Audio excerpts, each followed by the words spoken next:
Herkese merhaba arkadaşlar, kanalımıza hoş geldiniz. Mert Ramazan Demir tatil için Birleşik Krallık'a gitti. Yalı Çapkın dizisinin Ferit karakterini tanınan Mert Ramazan Demir, askerlik hizmetini tamamladıktan sonra Birleşik Krallık'ta tatile gitti. Demir tatilden yeni paylaşımlarını Instagram hayranlarıyla paylaştı.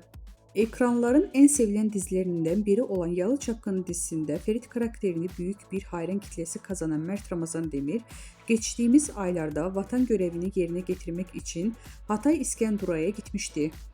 Askerlik hizmetini tamamlayan ünlü oyuncu, sosyal medya hesabından askerlik sürecine dair paylaştığı fotoğrafları hayranlarından büyük ilgi gelmişti. Yemin töreninde paylaşılan kareler de oldukça dikkat çekmişti. Vatan görevini bitirdikten sonra tatile giden Birleşik Krallık'a gitmeye karar alan Demir, tatilden yeni fotoğraflarını Instagram hesabından paylaştı. Küçük Haziran notuyla yaptığı paylaşımı takipçileri tarafından büyük beğeni topladı. Demir'in tatil anları sosyal medyada kısa sürede ilgi